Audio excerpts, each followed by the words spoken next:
हमार नाम रीना शाहा। हिंदी बोल पाती हैं? हिंदी बुझता है, बोलते नहीं पड़ता है। हिंदी बूझ जाती है लेकिन बोल नहीं पाती है, समझ में आ जाता है हिंदी। ममता दीदी से संतुष्ट है? नहीं है।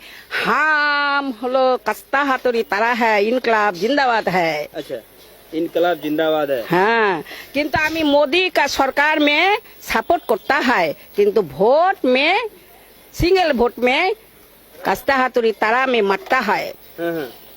आपका बात तो हमको समझ में नहीं आ रहा है। ও বুঝতেই পারে না, তাহলে কি হবে? बंगाल আমি मार्च मांथेर 2 तारीख में गुजरात जाता है। 22 दिन घूर के आया है। गुजरात में माने वेरी इम्पोर्टेंट फील्ड है। मतलब बोल रहे हैं गुजरात आप घूम करके आ गए हैं। गुजरात में विकास वगैरह हुआ है कि नहीं हुआ है? हाँ, विकास हुआ है। विकास हुआ है, माने स्वर्ग हुआ है। स्वर्ग बन गया है। हाँ, स्वर्ग बना गया। तो मोदी सरकार में ही तो करता है। अच्छा। काजे मोदी सरकार के हम सपोर्ट करता है एवं हमारे फ्रेंड्स के बोलता है जो मोदी सरकार के फूल में वोट लगाओ। हाँ, किंतु हम नहीं पड़ता है, कारण हमें छोट्टो बेला থেকে कस्ते हाथोरी तारा के इनकलाब जिंदाबाद मुख्यमंत्री ছিল জ্যোতি বাবু। পারা যাবে না, কিন্তু আমার সাপোর্টার प्राण कृष्ण हाँ, हमें बोलता है जो तुमरा मोदी सरकार के वोट लगाओ। हाँ, पद्म फूल में वोट लगाओ, किंतु हम नहीं पता है। हम समर्थन करता है, किंतु वोट देते नहीं पड़ता है। वोट नहीं दे पाते हैं? क्यों नहीं वोट दे पाते हैं? हमार गोविंद एक है। अच्छा। हाँ, हिंदू धर्म। हाँ, गोविंद एक है, कृष्ण है। तो कृष्ण सारा आबार अन्य पथे जाता नहीं है, किंतु हम लेक्चर देता है ए मोदी सरकार के वोट लगाओ, मोदी सरकार के वोट लगाओ। भैया थोड़ा विस्तार से बताइए, ये दीदी जो बोल रही हैं क्या बोल रही हैं?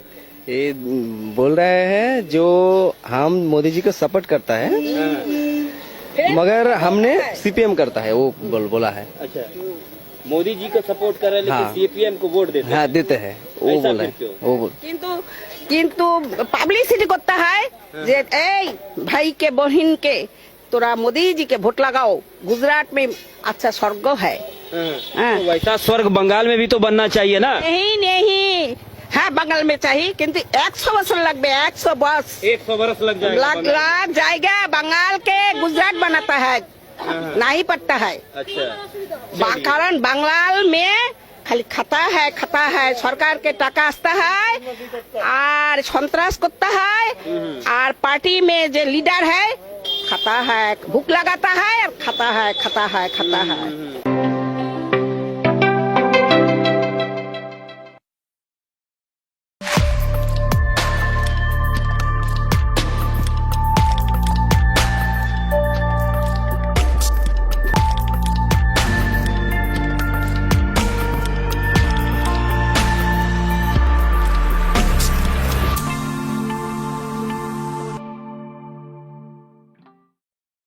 দেখলেন তো পশ্চিমবঙ্গের ঝান্ডু হামেরা কি করিচ্ছে, দল বেঁধে বিজেপির ভোট দিছে হাঙ্কেরে বামদের মতো আর কি। গত ইলেকশনে আওয়ামী লীগ বামেরা দল বেঁধে যেমন বিএনপির ভোট দিছিল উনকা আর কি। ফলাফল তো দেখিছেন, মমতা এবং তৃণমূল ধরাশায়ী হয়েছে, বিজেপি বিপুল ভোটে ভূমিধ্বস বিজয় পাইছে।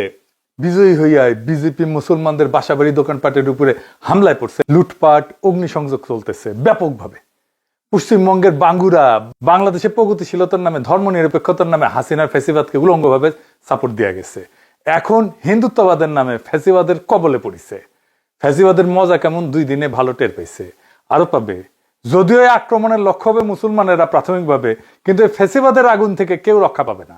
যারা বিজেপিকে ভোট দিচ্ছে তারাও রক্ষা পাবে না। যারা নেতা হয়েছে বা মুখ্যমন্ত্রী হিসেবে যার নাম এসছে, এই যে শুভেন্দু অধিকারী, ওর মতো একজন মানুষ বাংলাদেশে জাতীয় নেতা হইতে পারবে না, আঞ্চলিক নেতা হইতে পারবে না। এইটা সাহেব দেখান, তার কিছু বক্তব্য দেখান, শোনান। মুসলমান ভোট দেয়নি, মুসলমান তার আসল লোকে হিজাব পরা মমতাকে ভোট দিয়েছে। বাংলাদেশি মুসলিম অনুপ্রবেশকারী নোয়াখালী চলে যা, ভাগো ভাগো ভাগো।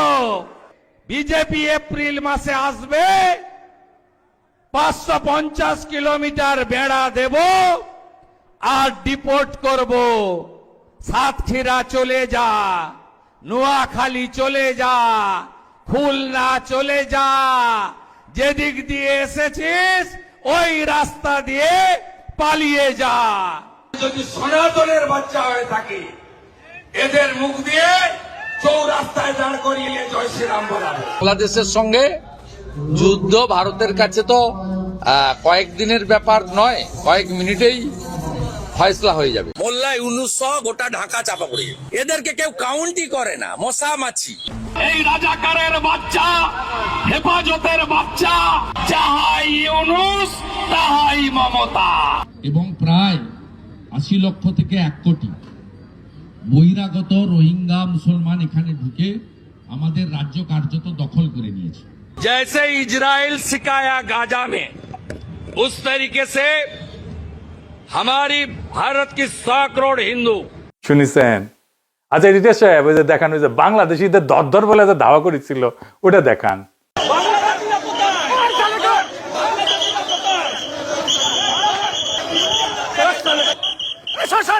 सब बांग्लादेशी मुसलमान, सब बांग्लादेशी मुसलमान, मुसलमान हिंदू। जय श्री राम, जय श्री राम, जय श्री राम। দেখেছেন বাংলাদেশে কখনো এরকম মাল রাজনৈতিক নেতা হইতে পারবে? পারবে না। শিওর লিখে রাখতে পারেন, পশ্চিমবঙ্গের দাদারা আপনারা লিখে রাখেন, এরকম মাল বাংলাদেশে কোনোদিন রাজনৈতিক নেতা হইতে পারবে না। এই মাল তো মমতার ডাইন হাত ছিল শুভেন্দু অধিকারী। মানে শুভেন্দু অধিকারী পরে বিজেপি হয়েছে, 2016 সালে একটা দুর্নীতির মামলায় সে ফাইসে গেছিল, নারদা মামলা কয়, আমি আর ডিটেলসে গেলাম না। ওই মামলার পরে 2016 সালে মোদী শুভেন্দুরে নিয়ে মস্করা করেছিল স্টেজে, বক্তৃতার মধ্যে। এটা সে দেখান, সেটা कैमरा के सामने कितना लाए हो? अच्छा लाओ लाओ, और ऐसे कुर्ते में रख देते हैं। टीवी पे देखा कि नहीं देखा आपने? और चेहरा कितना भोला भाला था, ऐसा लगता था ये तो रोज की आदत वाले लगते हैं। দেখেছেন কার কথা কচ্ছে? শুভেন্দুর কথা। এবার ওই যে বলি যে ভোলা বালা, ওই ভোলা বালাটা কে? ক্যামেরার সামনে ঘুষ নেওয়ার ভিডিওটা দেখান।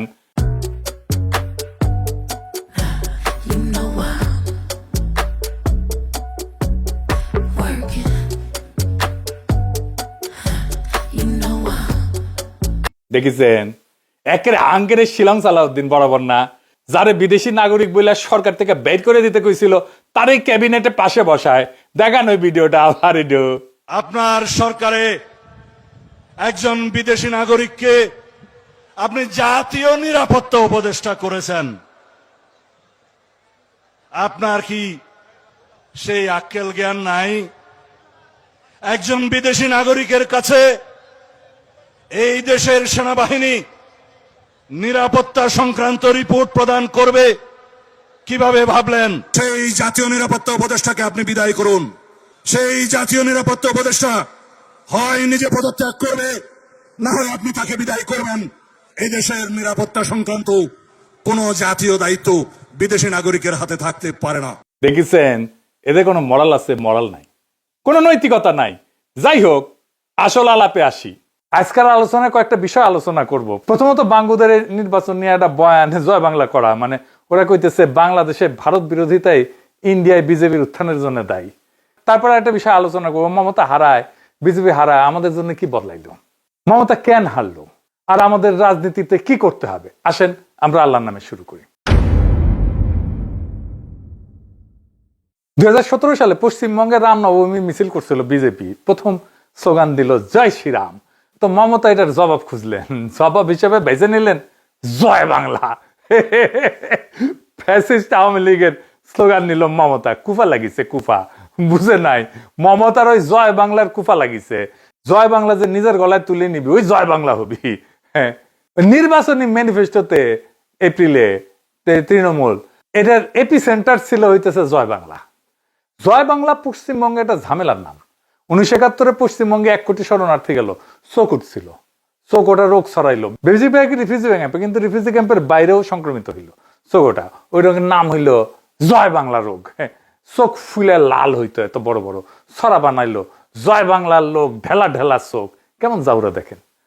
আবার আমরা মাছ খাইতাম, মাছ ধরতো ওরা রিফিউজি ক্যাম্পের লোকেরা, আর কিছু মাছ খাইতো, কিছু মাছ বিক্রি করতো রিফিউজি ক্যাম্পের লোকেরা। তো ওরা কইতো, কবিতা কইতো, জয় বাংলার লোক ঢেলা ঢেলা চোখ, ভাতের দিকে যেমন তেমন মাছের দিকে চোখ। এই জয় বাংলা নিজের ইলেকশন ডক্ট্রিন কেউ বানায় বলেন? মানে মোদীকে ঠেকাইতে হবে, এটা তো মমতার এজেন্ডা ছিলটা। পশ্চিমবঙ্গের অ্যান্টি মোদি বলে যারা দাবি করে তারা জান লড়াই দিছে বিএনপি কে ঠেকানোর জন্য, দেয় নাই। 91 লক্ষ ভোটারকে বাদ দিছে নাকি SIR কইরা, সেটা নাকি মমতার হারার জন্য দায়ী কিনা সেটা পরে দেখা যাবে। প্রায় 91 লক্ষ ভোটার SIR এর মাধ্যমে বাদ পড়েছে। এরা সবাই মুসলিম ভোটার এবং স্বাভাবিকভাবেই এই মানে ভোটটা তৃণমূল কংগ্রেসের বেশি হওয়ার কথা ছিল এবং সে কারণে, এবং এটা কিন্তু মোট ভোটারের 12%, এটাও মাথায় রাখা দরকার। অর্থাৎ 12% ভোটার এই নির্বাচনে ভোট দিতে পারেনি যারা তৃণমূলের ভোটটা পেতে পারত। কিন্তু এটা বড় সংখ্যা, কিন্তু মোট ভোটার হয়েছে 7,66,00,000, তার মধ্যে 12% ভোটার বাদ। আপনি চিন্তা করেন, বাংলাদেশে 12% ভোটার বাদ দিচ্ছেন, আগুন লেগে যাবে। ইলেকশন হইতে দিত, নির্বাচন কমিশন তুলে নিয়ে বুড়ি গঙ্গায় ফেলায় দিত, ইলেকশনই হইতো না। বাংলাদেশ হইলে কোনো প্রতিবাদ নাই পশ্চিমবঙ্গে, পশ্চিমবঙ্গকে ওন করেনি তোরা কেউ, সেজন্য ডিফেন্ড করতে পারে না। আমরা ওন করি বাংলাদেশকে, যাই হোক ভালো খারাপ মন্দ যাই হোক আমরা ওন করি, প্রত্যেকে জান লড়াই ডিফেন্ড করি দেশকে। আমরা ডিফেন্ড করি আমার পলিটিক্যাল রাইট রে, জানের মায়া করি না, আর গুলি বন্দুক লাঠিরে ভয় করি না। এই যে পশ্চিমবঙ্গের হিন্দুত্ববাদী ফ্যাসিস্টের হাতে পড়লো, অনেকদিন থাপ খেতে হবে। আমি এতে মোটে ব্যথিত না। পশ্চিমবঙ্গ যে আমাদের মানুষ মনে করে না, কোনোদিন আমাদের সাথে পলিটিক্যালি এনগেজ হয়নি, সে CPM হোক, কংগ্রেস হোক, বিজেপি হোক, কেউ বাংলাদেশকে বন্ধু বলে মনে করে না। আমাদের টুরিস্ট না গেলে কলকাতায় অনেকে পেটের ভাত জুটবে না, অথচ কি বিভৎস বাংলাদেশ ঘৃণা, বাংলাদেশের সাধারণ মানুষকে ঘৃণা, ইসলাম ধর্মকে ঘৃণা।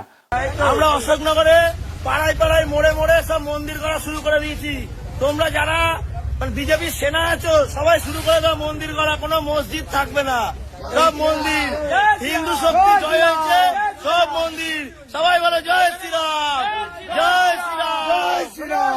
বাংলাদেশ তাদের কাছে সবসময় হারানো জমিদারি, বাংলাদেশের সংখ্যাগরিষ্ঠ মানুষের ধর্ম তাদের কাছে ঘৃণার। তো এই পশ্চিমবঙ্গ মরল নাকি ঠাপ খেললো তাতে আমাদের কি? ওরা নিজের শক্তিতে মোদিরে জীবনে হটাইতে পারবে না, কয়ে দিলাম, লিখে রাখেন। ওই হ্যাডম তাদের নাই। আমাদের সাথে একটা পলিটিক্যাল অ্যালায়েন্স থাকলে পারতো, কারণ আমরাই একমাত্র শক্তি পৃথিবীতে, আধুনিক দুনিয়াতে যারা ফ্যাসিবাদকে পরাজিত করছি রাস্তার লড়াই কইরা। আমাদেরই অভিজ্ঞতা আছে, অন্তত আমাদের লড়াইয়ের অভিজ্ঞতা তাদের কাজে লাগতো, সাহায্য করতে পারতাম। কিন্তু ওরা তো করবে না, ওরা কখনো একটা দেশ হয়ে উঠতে পারেনি। কেন পারেনি জানেন? আসেন সেটা আলাপ করি। পশ্চিমবঙ্গের কোনো রক্তাক্ত ইতিহাস নাই। পশ্চিমবঙ্গ 1947-এর পরে প্রায় 80 বছর গেছে, তার ইতিহাসে কোনো রক্তাক্ত গণ আন্দোলন নাই, কোনো ভাষার জন্য লড়াই নাই, রাষ্ট্রের জন্য লড়াই নাই, রক্ত দেওয়া নাই, স্বাধীনতার জন্য যুদ্ধ হয় নাই, কোনো স্বৈরাচারের বিরুদ্ধে রাস্তায় শহীদ হয় নাই, বিপ্লব নাই, গণ অভ্যুত্থান নাই, গণভবন দখল নাই, সংসদ ভবন দখল নাই, প্রাইম মিনিস্টারের হেলিকপ্টারে তুলে তাড়ায়নি নাই, বন্দুকের সামনে দাঁড়ায় অকাতরে জীবন দেওয়ার কোনো ইতিহাস নাই। আবু সাইদের মতো কোনো ছবি নাই তাদের হাতে, কোনো জুলাই নাই। তাদের ইতিহাসে মীর মুগ্ধরা জন্মায় না। নকশালবাড়ি ছিল তারা কইবে, কিন্তু সেটা ছিল একটা এলিট ভ্যানগার্ডিস্ট মুভমেন্ট, গণ অভ্যুত্থান না। সিঙ্গনন্দীগ্রামে হয়েছে লড়াই, হয়েছে, এটা লোকাল রেজিস্ট্যান্স। আমাদের এরকম প্রত্যেক দিনই হয়, পানি নেওয়া হয়, সার নেওয়া হয়, প্রত্যেক দিনই হয় উঙ্কা লড়াই। বাংলাদেশ পুরাই উল্টা। 52, 69, 71, 75, 90, 24 এটা আধুনিক কালের কথা। তার আগে দেখেন সেই ইসা খাতিকা, হাজী শরীয়তুল্লাহ, তিতুমির, প্রত্যেকটাতে রক্ত, প্রত্যেকটাতে জনগণের সাথে রাষ্ট্রের সরাসরি কনফ্রন্টেশন, প্রত্যেকটা জনগণ নিজের শক্তির অভিজ্ঞতা পাইছে। আমি আপনাদেরকে শক্তির অভিজ্ঞতা আমাদেরকে কোথায় নিয়ে গেছে, আমাদের চেতনাকে, এটা আমি আপনাদের একটা প্রমাণ করে দেখাই দিই একটা ছবি দিয়া। আমি আপনাদের কয়টা ছবি দেখাই। এটা 1954 সালে যুক্তফ্রন্ট সরকার বরখাস্ত হইল, আদমজি জুট মিলে বাঙালি বিহারি দাঙ্গা হইল, বিরাট দাঙ্গা, সারা দেশে অস্থিরতা, সরাসরি কেন্দ্রের শাসন শুরু হইল। মার্শাল ল না, কিন্তু ধরেন জরুরি অবস্থার মতোই আর কি। ঢাকায় দাঙ্গার সম্ভাবনা, সবার মনে শঙ্কা। ঢাকার সবচেয়ে গুরুত্বপূর্ণ এলাকায় পাহারা দিতেছে কয়জন গুলিস্তান, এইটা সাহেব দেখান কয়জন আর্মি, 1, 2, 3, 4, 5 জন, তাই তো? তখন ধরেন পূর্ব পাকিস্তানের জনসংখ্যা ছিল 4.5 কোটি, এখন 18 কোটি, তার মানে 4 গুণ সেই টাইমের চাইতে। তাইলে সেই টাইমের চাইতে তো এখন একটা দাঙ্গা পরিস্থিতিতে সবচেয়ে ঢাকার গুরুত্বপূর্ণ এলাকা 5.5 20 জন আর্মি দিয়ে ঠান্ডা রাখতে পারার কথা, তাই না? পারবে না। ওইখানে 100 আর্মি দিলেও পারবে না ঠান্ডা করতে, উল্টা ওদের অস্ত্রগুলা খোয়া যাবে। এটা বাংলাদেশ। বাংলাদেশ এই জার্নির মধ্যে দিয়ে গেছে। পশ্চিমবঙ্গে আপনি পারবেন ওই 5 জন আর্মি দিয়ে ঠান্ডা করে রাখতে একটা এলাকা। আমাদের এই অভিজ্ঞতা একটা নির্দিষ্ট জিনিস তৈরি করে, ভূখণ্ডের প্রতি ওনারশিপের বোধ। এই দেশ আমার, কারণ আমি এই দেশের জন্য রক্ত দিছি, আমি জানি আমার সঙ্গীরা রক্ত দিছে, আমার সন্তানেরা রক্ত দিছে। এই বোধই ভূখণ্ডকে রক্ষার তাগিদ তৈরি করে। আক্রমণ এসে কে রুখে দাঁড়াবে? এই প্রশ্নের উত্তর জনগণের শরীর এলাকা তাকে বলে দিতে হয় না কাউকে। পশ্চিমবঙ্গে জনগণের শরীরে এই প্রশ্নও নাই, উত্তরও নাই, কারণ এই প্রশ্নটাই কখনো তৈরি হয়নি। পার্টিশন তাদের রাজ্য দিছে, একটা ভৌগোলিক প্রশাসনিক ইউনিট দিছে, ভারতের 28টা রাজ্যের একটা, বাংলাদেশের জনগণকে একটা দেশ দিছে, তাও যুদ্ধ করতে হয়েছে। আমাদের পলিটিক্যাল এক্সিস্টেন্সিয়াল এন্টিটি দিছে, যার জন্য তারা মরছে। এই তফাৎ কিন্তু সাংবিধানিক না, এটা অস্তিত্বগত তফাৎ। ফলে 91 লক্ষ ভোটার এসে ওদেরকে গায়েব করে দিল, ওদের SIR এসে কেটে দিল, কোনো রাস্তায় গণপ্রতিরোধ হইল না। কারণ ভোটাধিকার তো তাদের কাছে রক্ত দিয়ে অর্জিত জিনিস না, ওটা সাংবিধানিক উপহার। ওটা হারানো গেলে আদালতে মামলা করা যায়, রাস্তায় লড়াই করতে হবে, এই বোধটাই ওদের জাগে না। বাংলাদেশের জনগণ 5ই আগস্টে গণভবন দখল করছে, পশ্চিমবঙ্গের জনগণ জীবনের রাজভবন অভিমুখে পদযাত্রা করতে হবে, হাঁটতে হবে, ওইটা কোনোদিন মাথায় চিন্তা করছে? ওটা দখল করা তো দূরের কথা, দখল করা দূরের কথা, ওদের মাথায় নাই। দরকার হলে আমি রাজভবন দখল করব, গণভবন দখল করব। বাংলাদেশের মানুষ তার সার্বভৌম অধিকার রাজপথে ক্লেম করে, ওরা কোনোদিন ক্লেম করে নাই। প্রতিষ্ঠিত করে বাংলাদেশের মানুষ তার সার্বভৌম অধিকার রাজপথে, ওরা কোনোদিন করে নাই। জনতার সাথে এই লড়াইকে পালাইতে হয়। এই কারণে পশ্চিমবঙ্গ বিজেপিকে রুখতে পারে না। আর এই থাকা না থাকার ভোটটাই তাদের পরাজয়ের কারণ। আর এই ওনারশিপটা বিজেপি কিছুটা হইলো তৈরি করতে পারছিল। কেমনে বুঝে দেখি। 3টা শব্দ তাদের ডক্ট্রিন। এইটা শুভেন্দু অধিকারের governance doctrine. Detect, delete, deport. শনাক্ত করো, মুছে দাও, বের করে দাও। এটা ক্যাম্পেইনের স্লোগান না, এটা ছিল নির্বাচনের আগে ঘোষণা করা ডক্ট্রিন। আমি ইলেকশনের আগে এনসিপি জামাতকে বলছিলাম আমরাই বাংলাদেশ, এই ডক্ট্রিন অ্যাডাপ্ট করতে, করে নাই। বিজেপির এই ডক্ট্রিনের সবচেয়ে ইন্টারেস্টিং মুহূর্তটা শুভেন্দুই কইছিল 1 বছর আগে 2025 ফেব্রুয়ারিতে, বলছিল জয় বাংলা ভারতের স্লোগান না, এটা বাংলাদেশের স্লোগান। বাংলাদেশের স্লোগান ভারতে চলবে না। জয় বাংলা যে বাংলাদেশের স্লোগান, এটা তো পশ্চিমবঙ্গের কালেকটিভ মেমোরিতে আছে। মমতা নিজেই আইডেন্টিফাই করে দিল নিজেকে বাংলাদেশের সাথে। Fatal mistake. সেজন্য মমতাকে বাংলাদেশে পাঠিয়ে দিতে চায়। হ্যাঁ, আসেন, পাঠিয়ে দেন, অসুবিধা নাই, আমাদেরই তো লোক। মমতার পূর্বপুরুষ নাকি কুমিল্লা না ওই দিককার বাসিন্দা ছিল। যাই হোক, জয় বাংলা ধার করেছিল মমতার শেষ অস্ত্র, তার ম্যানিফেস্টোর এপিসেন্টার। শুভেন্দু সেই অস্ত্রটাকে অপরাধের আইডেন্টিটি বানায় দিছে। জয় বাংলা মানে বাংলাদেশের স্লোগান, বাংলাদেশের স্লোগান মানে বহিরাগত, বহিরাগত মানে অনুপ্রবেশকারী, অনুপ্রবেশকারীকে ডিটেক্ট করো, ডিলিট করো, ডিপোর্ট করো। মমতার চুরি করা স্লোগান, যেটা দিয়ে বিজেপিকে ঘায়ল করতে চেয়েছে, সেই স্লোগানের ভেতরে শুভেন্দু একটা বহিরাগত স্ট্যাম্প মেরে দিল। হ্যাঁ, ছাপ্পা মেরে দিল। একদম জিনিয়াস কাজ করছে, ভয়ঙ্কর রকমের জিনিয়াস কাজ করছে একটা। এই ডিটেক্ট, ডিলিট, ডিপোর্টই এটা পশ্চিমবঙ্গের নতুন গভর্নেন্সের ভাষা। তারা রক্ষা করতে চায়, এই টেরিটরিকে রক্ষা করতে চায়, অন করতে চায়। এটা ক্যাম্পেইন রেটরিক না, এটা একজন মানুষের ঘোষণা। রাষ্ট্রক্ষমতা পাইলে সে কিভাবে ব্যবহার করবে, এই যে তার কথা, যে মানুষ পশ্চিমবঙ্গের মুখ্যমন্ত্রী হইতে যাইতেছে বা হয়ে গেছে। এখন একটা প্রশ্ন, মমতা কেন একটা চুরি করা স্লোগানের উপর শেষ পর্যন্ত নির্ভর করতে বাধ্য হইলেন? কারণ তার নিজস্ব স্লোগান, নিজস্ব ভাষা ছিল না, উত্তর ছিল না। কারণ পশ্চিমবঙ্গের কোনো রাজনৈতিক দলেরই নিজস্ব মতাদর্শ নাই। শুনতে খুব খারাপ লাগবে, কিন্তু এটাই সত্য। নিজস্ব ভাষা নাই, নিজস্ব রাজনৈতিক বয়ান নাই, অভিজ্ঞতা নাই, তাই ধার করতে হয়। আর ধার করার কাছের জায়গায় বাংলাদেশ। কিন্তু বাংলাদেশকে তারা দেখছে একটা বিশেষ চশমা দিয়া, আওয়ামী লীগের চশমা দিয়া। পশ্চিমবঙ্গের সব নন বিজেপি দল, এমনকি বিজেপিও, কংগ্রেস, সিপিএম, তৃণমূল, যাই হোক, আলাদা আলাদা ঘটনার রাজনীতি করে এরা, কিন্তু 3টে একই চশমা পরে বাংলাদেশকে দেখে। 3টাই আওয়ামী লীগের চশমা পরে বাংলাদেশকে দেখে। 3টাই আওয়ামী লীগকে দেখে তাদের বাংলাদেশের স্বাভাবিক প্রতিনিধি হিসেবে, বাংলাদেশের জনগণকে দেখে না। তাই অন্ধত্ব কেন? কারণ আওয়ামী লীগ ছিল 71 পরবর্তী বাংলাদেশের সেকুলার বাঙালি মুখ। পশ্চিমবঙ্গের সব সেকুলার রাজনীতি সেই মুখে নিজের প্রতিচ্ছবি খুঁজে পেত, পরে বিজেপিও খুঁজে পেত। সেই আওয়ামী লীগের মাধ্যমে তাদের হারানো জমিদারি ফিরে পাওয়ার স্বপ্ন দেখত। সে যে গৌরী প্রসন্ন মজুমদার একটা গান লিখছিল মুজিবকে নিয়ে, আবার লিখছে কলকাতার মানুষ গৌরী প্রসন্ন মজুমদার, গাইছেও কলকাতার মানুষ অংশুমান রায়। মানে এটা কলকাতার সুপ্ত স্বপ্ন তাদের মুখে এটা ধ্বনিত হয়েছে। তাদের স্বপ্ন আর কল্পনা লেখা আছে ওই গানে। শোনো একটি মুজিবরের থেকে লক্ষ মুজিবরের কণ্ঠস্বরের ধ্বনি প্রতিধ্বনি, আকাশে বাতাসে ওঠে রনি, বাংলাদেশ আমার বাংলাদেশ। সেই সবুজের বুকসেরা মেঠো পথে আবার যে যাব ফিরে, আমার হারানো বাংলাকে আবার তো ফিরে পাবো, শিল্প কাব্যে কোথায় আছে হায় রে এমন সোনার খনি। বোঝা যায় বাংলাদেশ তার কাছে সেই হারানো সোনার খনি, মুজিব সেই সোনার খনির আবার ফিরে পাওয়ার মওকা করে দিছে ওদেরকে। ফলে বাংলাদেশের জনগণের রাজনৈতিক অভিজ্ঞতা 52, 69, 71, 75, 90, 24 এই রক্তাক্ত ইতিহাসকে আলাদাভাবে ওদের বুঝে দেখার দরকার পড়েনি কেন তারা বারবার এইভাবে রক্ত দিল। তাই মমতা বা পশ্চিমবঙ্গ বাংলাদেশের শক্তিটা দেখতে পায়নি, কখনো না। তাই বাংলাদেশের কাছ থেকে কিছু নিতে হবে এটা কল্পনাতেই আসেনি, তার কাছ থেকে নিতেও পারেনি কিছু। সবসময় বাংলাদেশকে মাটিতে মাথা চেপে রাখতে চাইছে, কখনো তার কাছ থেকে শিখতে চায় নাই। মমতার বা পশ্চিমবঙ্গ কখনো বাংলাদেশের জনগণের সঙ্গে কোনো সম্পর্কই করতে চায় না। কিন্তু দেখেন পশ্চিমবঙ্গের ইকোনমি একটা বড় অংশ দাঁড়ায় আছে বাংলাদেশের উপরে। তারা ইলিশ মাছ নিবে কিন্তু একটা নদীর পানি দিতে রাজি না। ইলিশ মাছ ছাড়া তাদের দুর্গাপূজা হয় না, কিন্তু তিস্তার পানি দেবে না, গঙ্গার পানি দেবে না। কিন্তু তারপরেও এগুলোর বাইরেও মমতার পতনের আরো কয়েকটা গভীর কারণ ছিল। আসেন সেই 3টা কারণ একটু দেখি। মমতার রাজনৈতিক ভিত্তি দাঁড়াইছিল 3টা স্তম্ভে। হাসিনার পতনের পরে 18 মাসে 3টা স্তম্ভই ভেঙে পড়ছে। প্রথম স্তম্ভ ছিল মুসলিম ভোট। এসআইআর করে 91 লক্ষ নাম বাদ দিছে, এর মধ্যে বেশিরভাগই অনুপাতে মুসলিম ভোট। তৃণমূলের সবচেয়ে নির্ভরযোগ্য ভোট ভিত্তি এটা ধ্বংস হয়ে গেছে। দ্বিতীয় স্তম্ভ হইতেছে সাংস্কৃতিক এবং বুদ্ধিবৃত্তিক। মমতার আইডেন্টিটি ছিল সেকুলার বাঙালি। হাসিনা শাসনকে যে সেকুলার বাঙালি পরিচয় দিত, সেই পরিচয়ের কারখানা মূলত পশ্চিমবঙ্গে। কলকাতার সাংবাদিক, চলচ্চিত্রকার, সাহিত্যিক, অধ্যাপক, বুদ্ধিজীবী, আনন্দবাজারের কাভারেজ, তারপরে যাদবপুর প্রেসিডেন্সির বুদ্ধিবৃত্তিক বলয়, কলকাতার সিনেমা ফেস্টিভ্যাল, বাংলাদেশের সরকারি অনুষ্ঠানে কলকাতার শিল্পীদের আমন্ত্রণ, এইটা পুরা জাল। এইটা দুই পক্ষের জন্য গুরুত্বপূর্ণ ছিল। কেন?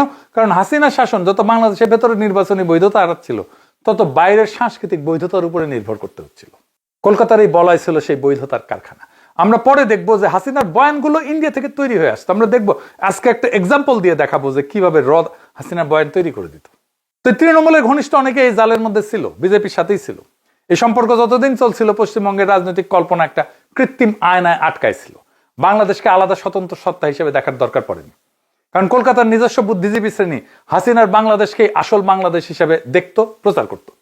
মমতার সেকুলার বাঙালি পরিচয়ের জন্য এই আয়নাটা অপরিহার্য ছিল, কারণ তাছাড়া তার সেকুলার বাঙালি পরিচয় দাঁড়ায় না। কারণ আয়নায় তিনি দেখতেন ওই পাশেও আছে আমার মতোই ভাবনার মানুষ, আমি একা না, হাসিনাও আমার মতোই। তো 5ই আগস্ট 2024 সে হারান্নার জনজন তীরা ভেঙে পড়ল। কলকাতা হঠাৎ আবিষ্কার করলো যে তাদের প্রচার করা ছবির সঙ্গে আসল বাংলাদেশের সম্পর্ক প্রায় শূন্য।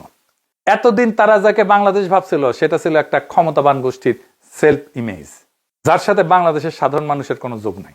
তো ফলে সাথে সাথে মমতার সেই সেকুলার বাঙালি বলে ইমেজ যেটা, সেটা ফাঁপা হয়ে গেল। কারণ আয়নার ওপাশে আর কেউ নাই। তার যে প্রতিচ্ছবি, তার তো একটা প্রতিচ্ছবি ফেরত পাঠাইতে হবে ওই পাশ থেকে, সেটা আর ফেরত আসে না। 3 নাম্বার হইতেছে বস্তুগত অর্থনীতি। কলকাতার মার্কেট স্ট্রিট আছে না, Kyd street, Esplanade, new market, এই এলাকার নাম ছিল মিনি বাংলাদেশ। মানে বাংলাদেশের ট্যুরিস্ট দিয়ে ওটা চলতো। বাংলাদেশের রুগী, বাংলাদেশের ক্রেতা, বাংলাদেশের পর্যটক। 5ই আগস্টের পরে ভিসা বন্ধ, সব বন্ধ হয়ে গেল। কি হইল? 1 বছরে কেউ কেউ বলেন 5,000 কোটি টাকা লস হয়েছে এর ফলে কলকাতার। তার অর্থনীতি থেকে নাই হয়ে গেছে। হোটেল ফাঁকা, হাসপাতাল বন্ধ, মার্কেট ধুধু করে। এই হিসাবটা মাথায় রেখে একটা পুরনো ঘটনা মনে করাই দিই। হাসিনা পতনের মাত্র 2 সপ্তাহ আগে 21শে জুলাই 2024 তৃণমূলের শহীদ দিবসের সমাবেশে ধর্মতলায় মমতা মঞ্চে দাঁড়ায় বললেন যে বাংলাদেশ নিয়ে আমি কিছু বলতে পারি না, এটা আলাদা দেশ, ভারত সরকার যা বলার বলবে, কিন্তু কেউ অসহায় হয়ে বাংলার দরজা এলে আমরা আশ্রয় দেব। বিজেপি 2 বছর ধরে একটা বাক্যকে অস্ত্র বানাইছে। শুভেন্দু বলছে মমতা অনুপ্রবেশকারীদের জন্য দরজা খুলে দিচ্ছেন। এই অনুপ্রবেশের সময় তারা বলছে যে আশ্রয় তো দিদি দিচ্ছে। মমতা যেটাকে মানবিক প্রতিশ্রুতি হিসেবে বলছে, সেটাই বিজেপির হাতে অনুপ্রবেশের উস্কানির সবচেয়ে বড় প্রমাণ হয়ে দাঁড়িয়েছে। আর এই অভিযোগের সঙ্গে যোগ হইল বাস্তব ক্ষতি। এমন বলেন মার্কেট স্ট্রিটের যে ব্যবসায়ী, তার হোটেল দোকান চলতো বাংলাদেশি ক্রেতা দিয়ে, 2 বছর ধরে আয় নাই, ব্যাংকের কিস্তি বাকি, কর্মচারী চলে গেছে। ও তো তৃণমূলের ভোটার ছিল, ও এখন কাকে ভোট দেবে? তৃণমূলকে দেবে? তৃণমূল কিছু করছে তাদের জন্য? করে নাই। সে বাঁচার একটা রাস্তা খুঁজবে, সে বাঁচার রাস্তা খোঁজার জন্য বিজেপির দিকে চলে গেছে আপোষে। শুভেন্দু যখন এসে বলে যে আমি 100 কোটি বাংলাদেশিকে পুশব্যাক করব, তো এই ব্যবসায়ীরা তখন কি শোনে? তারা শোনে কেউ একজন আমার দিকে তাকাইতেছে, কেউ একজন আমার ভাঙা ব্যবসার জন্য কাউকে দায়ী করতেছে, বাংলাদেশকে দায়ী করতেছে। কেউ একজন বলতেছে সমাধান আছে, যুক্তি ভুল হোক, সমাধান ভুল হোক, কিন্তু মুখ ফেরানোর ভঙ্গিটা তো সঠিক। সে তো বলতেছে আমি কিছু করব। আর বিজেপি যখন বলে মমতাই তো অনুপ্রবেশ ডেকে আনছেন, নিজে বলছে দরজা খুলে দেবেন, তখন এই ব্যবসায়ীদের কাছে যুক্তিটা আরো পোক্ত হয়। হাসিনা পড়ার পরে এই ভিসা বন্ধ করে দেওয়ার পরে কলকাতার সবচেয়ে বেশি ক্ষতিগ্রস্ত হয়েছে। মমতা কিছু বলছে? কোনো ব্যবস্থা নিছে? কিচ্ছু বলে নাই। মমতা নিজেই বিজেপির হাতে সবচেয়ে বড় অস্ত্রটা তুলে দিছে। আর এই পুরো ছবির গোড়ায় কি? বাংলাদেশ, যে বাংলাদেশের জনগণের চলাচল, যে চলাচল পশ্চিমবঙ্গের অর্থনীতিকে চালাইতো, মমতা সেই জনগণকে কোনোদিন রাজনৈতিকভাবে স্বীকারই করেনি, তার সঙ্গে সম্পর্ক করেনি, তার নেতৃত্বের সঙ্গে সংলাপ করেনি, শুধু অসহায় শরণার্থীর বিমূর্ত ছবি দেখছে, কিন্তু তার সাথে পলিটিক্যালি এনগেজ হয়নি। আমি প্রফেসর ইউনূসের সরকারকেও বলছিলাম যে মমতার সাথে এনগেজড হন, পলিটিক্যালি এনগেজড হন। প্রফেসর ইউনূস বেশি বোঝে, সবার থেকে বেশি বোঝে, হয় নাই? এটা শুধু মমতাকে না, বাংলাদেশেরও উপকার হইতো। ফলে যখন সেই জনগণের নিজের রাজনীতিতে ভাঙন আসলো, মমতার কাছে কোনো ভাষা নাই, কোনো সংযোগ নাই, কোনো কৌশল নাই। একটা পুরনো প্রতিশ্রুতি যেটা এখন তার বিরুদ্ধেই অস্ত্র। বাংলাদেশের জনগণ চলে গেল, সাথে গেল মার্কেট স্ট্রিট, ব্যবসা গেল, সাথে গেল মমতার ভোটারের রুটি, আর সেই ভোটার এখন বিজেপির হাতে। মমতা যাকে দেখতে চাননি পলিটিক্যাল পার্টনার হিসেবে, সেই বাংলাদেশের জনগণের অনুপস্থিতি তাকে ক্ষমতা থেকে নামাই দিল। এই দিকটা কিন্তু কেউ দেখতেছে না। মমতা যাদের আশ্রয় দেওয়ার প্রতিশ্রুতি দিয়েছিলেন, সেই প্রতিশ্রুতি তার সরকার বাঁচানোর শেষ আশা বন্ধ করে দিল। এখন এই যে পশ্চিমবঙ্গে যা হইল, এটা কি শুধু পশ্চিমবঙ্গেরই গল্প? না, এই একই দিনে তামিলনাড়ুতে স্ট্যালিন হারলো। 91 থেকে কোনো নির্বাচনে কিন্তু উনি হারেননি। 35 বছর পর প্রথম কেরালায় বাম সরকার পড়ে গেল। বাম সরকার পড়লো, কেরালা বামপন্থীদের একটা খুঁটি। 2 বছর আগে ওড়িশায় বিজেডি পড়লো। 24 বছরের শাসনের শেষে বিহারের নীতিশ কুমার বিজেপি বিরোধী জোট ছেড়ে বিজেপির সঙ্গে চলে গেলে। মহারাষ্ট্রে, যে রাজ্যে মুম্বাই ভারতের অর্থনৈতিক রাজধানী, সেখানে বিজেপি 2টা বড় বিরোধী দলকে ভিতর থেকে ভেঙে ফেলছে। দিল্লিতে কেজরিওয়াল নিজের আসন হারাইছে। ভারতের 36টা রাজ্য আর কেন্দ্রশাসিত অঞ্চল বিজেপি চালায় 22টা। কোথাও জিতে, কোথাও ভাঙায়, কোথাও মামলা ঠুকে। এটা কোনো নির্বাচনী প্রবণতা না, এটা একটা সাম্রাজ্য। ভারতের প্রায় কোনো রাজ্যে এখন এমন কোনো মুখ্যমন্ত্রী নাই যিনি কেন্দ্রকে সরাসরি চ্যালেঞ্জ করবেন। স্ট্যালিন করতেন, মমতা করতেন, কেজরিওয়াল করতেন। 3 জনেই একই সাথে ধপাস করে পড়ছে। ভারতে এখন একটাই আওয়াজ, মোদির আওয়াজ, হিন্দুত্ববাদের আওয়াজ। কিন্তু এই বিরাট ছকে একটা ব্যতিক্রম আছে, মাত্র একটা, তামিলনাড়ু। স্ট্যালিন হারছে, কিন্তু কার কাছে? কে জিতছে? বিজেপি না, থালাপাতি বিজয়। আপনারা জানেন, চলচ্চিত্রের তারকা। 2 বছর আগে দল তৈরি করছে, 108টা আসন পেয়েছে। ভারতের সব রাজ্যের মধ্যে এটাই একমাত্র জায়গা যেখানে বিজেপিকে আনেনি, কিন্তু নতুন দল আসছে। কেন? কারণ তামিল পরিচয়ের চারপাশে একটা বর্ম আছে। এই বর্ম আকাশ থেকে পড়েনি, 70 বছরের রাস্তার লড়াই থেকে গড়া। পেরিয়ার, আন্না, করুণানিধি, 65-তে হিন্দি আরোপণের বিরুদ্ধে দাঙ্গা, তাতে রক্ত, ভাষার জন্য আত্মাহুতি। তামিলরা জানে, তারা লড়তে জানে, তার কারণ তারা লড়ছে। পশ্চিমবঙ্গে সে অভিজ্ঞতা নাই। আর বাংলাদেশের অভিজ্ঞতাকে আওয়ামী চশমা দিয়ে দেখায়, সে দরজাও বন্ধ, 2 দিক থেকে বর্মহীন। হিন্দুত্ববাদ এখন একটা প্রকল্প না, এটা একটা সাম্রাজ্য। আর এই সাম্রাজ্যের কোনো সীমানা থাকে না। ওই সাম্রাজ্য আমাদের দিকে ধায় আসবে। ঠিক কিভাবে আসবে আমরা এখনো নিশ্চিত না। যখন আসবে তখন আমরা সেটাকে মোকাবেলা করব। কিন্তু এবারে আসেন আমাদের দেশের ভিতরে কিছু ইন্ডিয়ান ল্যাসপেন্সার নিয়ে কথা বলি। বাংলাল্যান্ডের মাথা মাথা বুদ্ধিজীবীরা পশ্চিমবঙ্গে ফলাফল ব্যাখ্যা করতেছে একটা সহজ তত্ত্বে। বাংলাদেশে ভারত বিরোধিতার জন্য ইন্ডিয়া পশ্চিমবঙ্গে বিজেপি আসিছে। বাংলাদেশে যারা ভারতের আগ্রাসনের বিরোধিতা করে তারা আসলে রয়ের এজেন্ট। শফিল আলম প্রধান নাকি ইন্ডিয়ান এজেন্ট, এটা বিএনপির লোকেরাই বলে। এখন কয় এটা সবাই জানতো যে সে ইন্ডিয়ান এজেন্ট। তো আমি জিজ্ঞাসিলাম, তাইলে একজন ইন্ডিয়ান এজেন্টের খালেদা জিয়া যাই না শুনে জোট সঙ্গী কেন বানাইছিল? তাইলে তো আইয়ুব ইয়াহিয়া টিক্কা খানরে আমাদের জাতির পিতা বানানো উচিত, কারণ তারাই তো আমাদের ক্ষমতা নিতে দেয়নি মুজিবরে। ক্ষমতা নিতে না দেওয়ার ফলে চালচালায় বাংলাদেশ স্বাধীনতা পেয়ে গেছে, আমাদের মনে স্বাধীনতার স্বপ্ন জাগছে। তাহলে তো ওদেরকে আমাদের জাতির পিতা করা উচিত। তাহলে তো ট্রাম্প ইরানের সবচেয়ে বড় এজেন্ট, যুদ্ধই শুরু করে দিছে। মুইজু তো তাহলে ইন্ডিয়ান এজেন্ট, হিটলার তো তাহলে ইহুদিদের বন্ধু, তাই না? বাংলাদেশে ভারতীয় আগ্রাসন নিয়ে কিছু কথা কওয়া যাবে না, কইলে আপনি ইন্ডিয়ান এজেন্ট। আমার প্রথমে রয়ের এজেন্ট কইছিল এই জানু মোহাম্মদ। তো জানু মোহাম্মদ যে মার্কিন সাম্রাজ্যবাদ ধ্বংসক নিপাত কয়, তার মানে কি সে মার্কিনদের দালাল? হ্যাঁ, তো এখন যদি বাংলাদেশে ভারত বিরোধিতার জন্য যদি বিজেপি চলে আসে ইন্ডিয়ায়, তাহলে ইন্ডিয়ারে প্রেম দিক, প্রেম প্রচুর প্রেম দিক, তাহলে বিজেপি ক্ষমতার থেকে পড়ে যাবে। তাই তো হওয়া উচিত লজিকে, তাই না? এগুলো হয়েছে বুদ্ধিজীবী, বেকুব। এরাই কয় হাসিনারে আমেরিকা ফেলাইছে, মুজিবের সিআইএ খুন করেছে। জানো, বাংলাদেশের মানুষের কোনো এজেন্সি নাই। কিন্তু ইন্ডিয়ান আর্মি আইসা পাকিস্তান আর্মিরে পরাজিত করলে ওইটা নিজের শক্তি, আরে নিজের গব্য গৌরব। হ্যাঁ, আওয়ামী লীগ ইন্ডিয়ান এজেন্ট হয় না। এই যে বাংলাদেশে ভারত বিরোধিতা আর সোকল্ড হিন্দু নির্যাতনের কারণে বিজেপি জিতেছে, এটা তো ইন্ডিয়ার রয়ের ক্যাম্পেইন। এই যে দেখেন লিখেছে দীপ হালদার, পাক্কা রয়ের লোক, একই কথা লিখেছে। বাঙ্গুরা যেটা কইতেছে একই কথা লিখেছে। এখন আমার ক্ষুদ্র ভ্রাতা আর ভগিনীরা কবে আপনি খালি দেখেন, আমি বেনে বেনে করছি না। এই দীপ হালদারের কাজই হইতেছে বাংলাদেশে কিভাবে ইসলামপন্থা আর জঙ্গিবাদের উত্থান হইতেছে তা দিয়ে ন্যারেটিভ বানানো। এই যে বইটা দেখেন, ইনশাল্লাহ বাংলাদেশ, কিসের উপরে লেখা জানেন? জুলাই বিপ্লবের উপরে লেখা।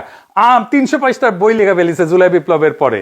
জুলাই বিপ্লবের পরে ইসলামপন্থার উত্থান ঘটেছে এইটা প্রমাণ করার জন্য। এটা তার বইয়ের প্রতিপাদ্য। আমার নাম আছে কিনা জানি না, বইয়ের মধ্যে পড়া হয় না, বইটা অর্ডার দিছে, আসুক দেখুন। দেখেন আমরা বই লিখতে পারিনি, জুলাই বিপ্লবের উপর ওরা লিখে ফেলছে, উল্টা লিখছে। এই হইতেছে আমাদের ক্যাপাসিটি আর হইতেছে ওদের ক্যাপাসিটি। জুলাই বিপ্লবের পরে বাংলাদেশে ইসলামপন্থার উত্থান ঘটছে, এটা ওর ন্যারেটিভ, এটাই নিয়ে আসছে বাঙ্গুরা। দেখেন ওই বইয়ের রিভিউ দেখেন বিবেকানন্দ ফাউন্ডেশনের সাইডে। বিবেকানন্দ ফাউন্ডেশনের প্রতিষ্ঠাতাকে জানেন? অজিত দোভাল, বুঝেছেন? অজিত দোভাল হচ্ছে রয়ের চিফ। এবার মিলিল খাপে খাপ মমতাজের বাপ। এবার এই ব্রাত্য রাইসুরে বলেন যে রয়ের ন্যারেটিভ তোমার মুখে কেন? টাকা টুকা কিছু দিচ্ছে নাকি মাগনা বেকার খাটিচ্ছ? এবার আসেন দেখি বাংলাদেশে কি হইতে পারে। প্রথম কথা, পশ্চিমবঙ্গ আমাদের মিত্র না, শত্রু না, ওরা ইররিলেভেন্ট, অপ্রাসঙ্গিক। যা চলতেছে চলুক। ভারতের সেকুলার প্রকল্প শেষ, কংগ্রেস শেষ, বাম শেষ, দ্রাবিড় শেষ, আঞ্চলিক দল শেষ। আরএসএস বিজেপির বিরুদ্ধে ভারতের ভেতরে কোনো কার্যকর প্রতিরোধ নাই। মানে সাউথ এশিয়াতে হিন্দুত্ববাদী ফ্যাসিজমের বিরুদ্ধে একমাত্র প্রতিরোধের শক্তি এখন বাংলাদেশ। আমরা, হ্যাঁ আমরা, আমাদেরকে নিজের ডক্ট্রিন নিজেকে বানাইতে হবে। শুভেন্দুর যেমন একটা ডক্ট্রিন আছে আমাদের বিরুদ্ধে বানানো, ডিটেক্ট, ডিলিট, ডিপোর্ট, আমাদেরও একটা ডক্ট্রিন লাগবে। আওয়ামী লীগের অপারেটিভ, রয়ের এজেন্ট, কলকাতার বুদ্ধিভিত্তিক দালাল, সেকুলার বাঙালির নামে বাংলাদেশের সার্বভৌমত্ব ক্ষয় করা সমস্ত শক্তির বিরুদ্ধে আমাদের বাংলাদেশ ভূখণ্ড থেকে, বাংলাদেশের রাজনীতি থেকে একটা নতুন ন্যারেটিভ, নতুন ডক্ট্রিন লাগবে। বাংলাদেশের কল্পনা থেকে নতুন ডক্ট্রিন লাগবে। আমাদের নিজের অর্থনীতি নিজেদের চালাইতে হবে। কলকাতার চিকিৎসা না, ব্যাংকক, সিঙ্গাপুর, কুয়ালালামপুর। কলকাতার শপিং না, দুবাই, ইস্তাম্বুল, কুনমিংয়ে যাবো দরকার হইলে। কলকাতার বিনোদন না, নিজের ইন্ডাস্ট্রি বানাবো। মার্কেট স্ট্রিট ভাঙছে, সেটা আমাদের সমস্যা না, ওটা মমতার সমস্যা ছিল, এখন শুভেন্দুর সমস্যা। আমাদের কাজ আমাদের 18 কোটি মানুষের অর্থনীতি থেকে, কলকাতা নির্ভরতা থেকে বাইর করে আনা। নিজের সার্বভৌমত্বকে নিজেকে রক্ষা করতে হবে। ভারত যদি হিন্দুত্ববাদী রাষ্ট্র হয় ওটা ওদের সমস্যা, আমাদের সমস্যা হবে যদি আমরা নিজেদেরকে রক্ষা না করি। সীমান্তে বিএসএফ এর গুলিতে কিশোর যদি মরে সেই হিসাব আমরা রাখবো। তিস্তার পানি আটকে রাখা যদি হয় সেই হিসাব আমরা রাখবো। যদি গঙ্গার পানি আটকে রাখা হয় সেই হিসাব আমরা রাখবো। দিল্লি থেকে, আগরতলা থেকে, কলকাতা থেকে যে ন্যারেটিভ বোম্বার্ডমেন্ট হবে সেইটা আমরা কাউন্টার করব নিজের ভাষায়, নিজের প্ল্যাটফর্মে, নিজের শর্তে। পশ্চিমবঙ্গ পড়ছে কারণ পশ্চিমবঙ্গের জনগণের শরীরে কোনো রক্তের স্মৃতি নাই। বাংলাদেশের জনগণের কালেকটিভ মেমোরিতে শুধু প্রতিরোধী আছে। সেই ইসাখার আমল থেকে প্রতিটা প্রজন্মের শরীরে শুধু প্রতিরোধের গল্প, রক্ত দেওয়ার গল্প, ভূখণ্ডকে রক্ষা করার গল্প। মা বাবার শরীরে যেটা ছিল সন্তানের শরীরের সাথে সংক্রমিত হয়েছে। আবু সাইদ যখন বুক পেতে দাঁড়াইছিল, ওর পেছনে দাঁড়াইছিল ইসাখা, তিতুমির, হাজী শরীয়তুল্লাহ, 52 সালাম, 69 আসাদ, 71 বীরশ্রেষ্ঠরা আর 90 নূর হোসেন। প্রজন্ম থেকে প্রজন্মের রক্তের স্মৃতি বহমান আমাদের শরীরে। এটাই আমাদের একমাত্র বর্ম, এটাই আমাদের একমাত্র সম্পদ, এটাই আমাদের একমাত্র রাজনীতি। মমতা গেছে, স্ট্যালিন গেছে, বাম গেছে, নবীন গেছে, উদ্ধব গেছে, জগন গেছে, নীতিশ আত্মসমর্পণ করছে। পুরো সাউথ এশিয়াতে একটা জায়গাতে হিন্দুত্ব ফ্যাসিজমের সামনে একটা প্রাচীর দাঁড়ায় আছে। পদ্মার উত্তরে, মেঘনার পশ্চিমে, আমাদের মাটিতে মোদির হিন্দুত্ববাদের পরাজয় হবে আমাদেরই হাতে। কারণ দুনিয়াতে একমাত্র আমাদেরই আছে আজকের দুনিয়ায় ফ্যাসিবাদের সাথে লড়াই করে পরাজিত করার অভিজ্ঞতা আর গৌরব। তাই আমাদের পথ দেখাতে হবে পুরো ভারতবর্ষকে। ভিয়েতনাম দেখাইছিল এক সময় সারা দুনিয়াতে, কিউবা যেমন দেখাইছে এক সময় সারা দুনিয়াকে পথ। আমাদের লড়াই তাদের চাইতে ছোট না। বাংলাদেশ হয়ে উঠবে মজলুমের শেষ আশ্রয়, ফ্যাসিবাদের বিরুদ্ধে সবচেয়ে শক্তিশালী দুর্গ। সেই দুর্গের গর্বিত নাগরিক হয়ে আমাদের লড়াই থাকবে চিরজাগরুক, চিরবহমান। ইনকিলাব জিন্দাবাদ।